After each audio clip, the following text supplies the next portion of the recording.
أني هاتو رأيين قرو هاتو ربي صداتو إن المتقين في مقام أمين نما ربي صداتو بك قبسما بريدا قلا إرى قدا واني جنة نما سينسي سماء إني جنان تقوى الله وحسن الخلق صدا ربي قباتو في عمل غاري قباتو رأيين كيبور ملتي ميديا برودكشن. بسم الله الرحمن الرحيم. السلام عليكم ورحمة الله وبركاته.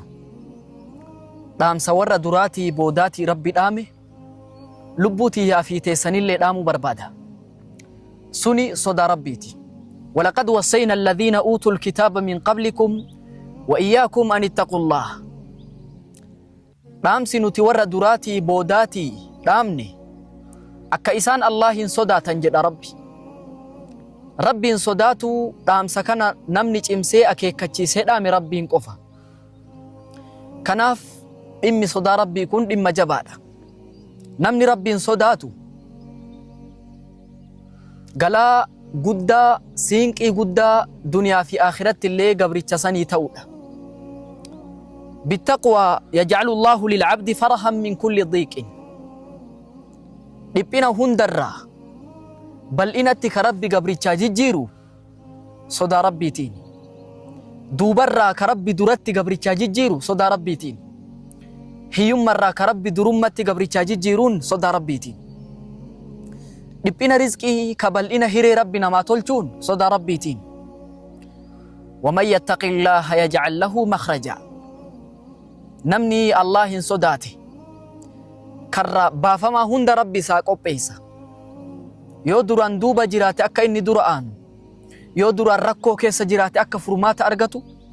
rabbi isaa taha sodaan rabbii waan jannata ittiin seenan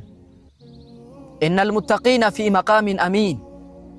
innal muttaqiina fi jannaati wa nahar aayatoonni sodaa rabbii jannata seensarratti akeekii baay'eedha nama rabbiin sodaatetu bakka qubsuma bareedaa gala dhaamsa nabiin kenna sahabticha tokko dhaaman gaafii gaafataman irra guddaa wanni jannata nama seensisu maa inni jennaan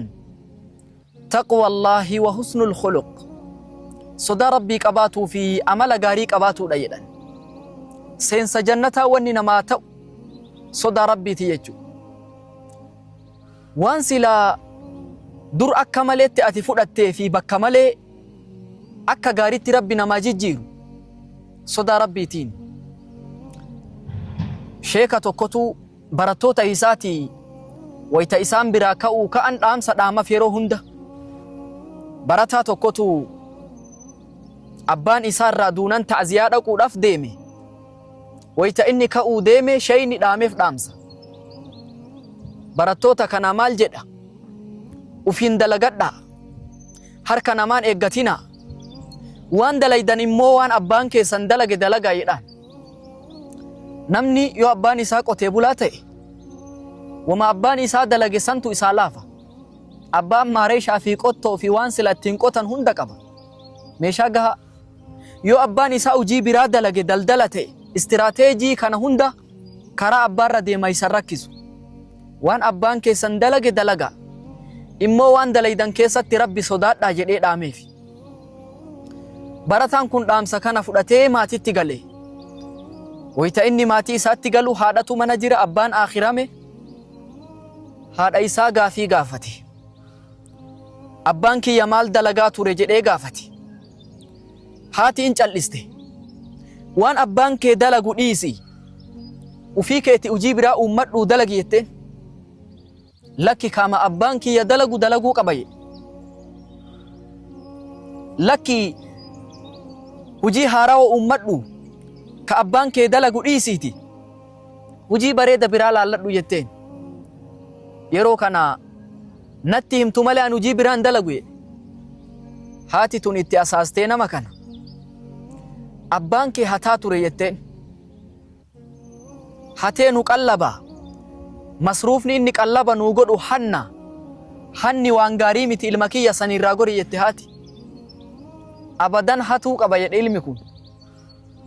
dhaamsi sheekaa waan abbaan keessan dalage dalagaa jedha abbaan isaa hatuu ture waan silaa sibiila inni dur abbaan ittiin waa cabsee fudhatu hunda manaa qaba osoo beekumsa gahaa qabaate kanan godhu waan abbaan ittiin waa cabsuu fudhateeti halkan golgola keessa waa hatuudhaaf gadi bahe wayta inni gadi bahu ollaa isaanii manni wahii banaadha ollaa kana hatuu qaba jedhee shayni isaa waan dalaydan keessatti rabbi sodaadhaa jedhe haqa ollaa eeguu waan cimaadha mee ollaan hatu rabbi sodaatuu qaba jedhee kanarraa gore jedhe kanatti dhiisee deeme bakka biraa osoo deemu manni hundi hidhaa qaba kaa waardiyyaa qaba ka hatuun dhabe boodarra mana banaa tokko ka ijoolleen xixiqqoon keessa iyyitu arge ijoolleen tun ijoollee eeyitaamaati silaa ol seenee meeshaa isaanii fudhatuu hin danda'a jedhe garuu shayni kiyya waan dalaydan keessatti rabbi sodaadhaa jedhe horii eeyitaamaan fudhadhu rabbi sodaatuu qaba jedhee kanallee bira taree jedhe osoo deemuu mana wahii xiqqoo karri saaqaa qaba kana hatuu qaba jedheetti ol seene duubarraan dunkaanatu jira bakka waa itti gurguran keessa ol seenee meeshaa fi maallaqaa fi kana hunda walitti guurutti seene maallaqa walitti qabee tolfadhee wayta'aniin bahaa deemu waan dalaydan keessatti rabbi sodaadhaa jedhe shayni tarii namni kun zakaan baasne kaalkuleeta dhahee mee meeshaa isaa laala jedheeti rabbi sodaatuu qaba jedheef duuba deebi'e waraqaa isaa wayta laalu gadi fuudhee namichi waggaa 5 zakaan baasne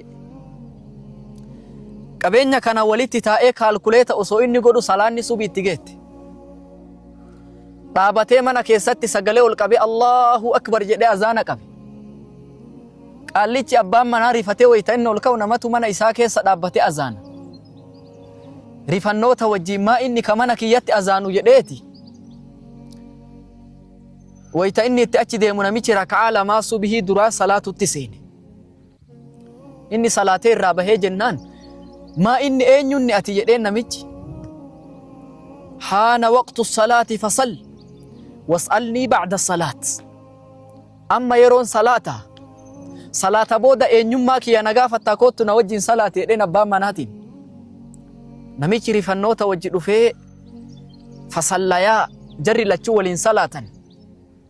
khushuu'aa fi akkaataa inni salaata itti salaate rabbumatu beeka salaatee geessee nama kana eenyunni ati jedheen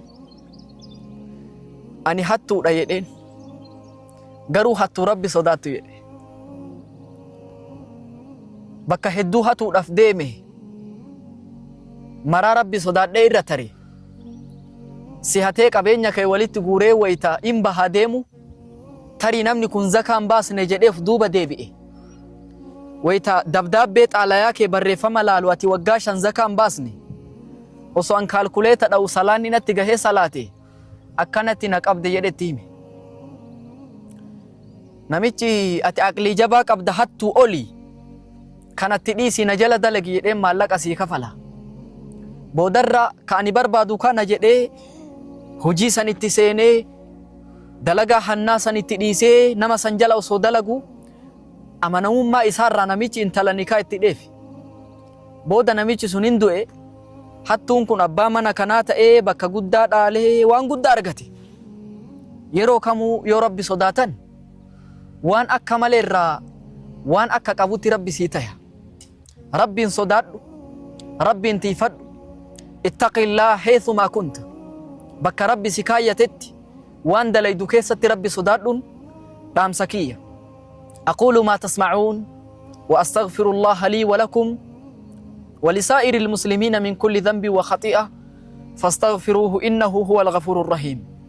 والسلام عليكم ورحمة الله وبركاته يا رب هل من توبة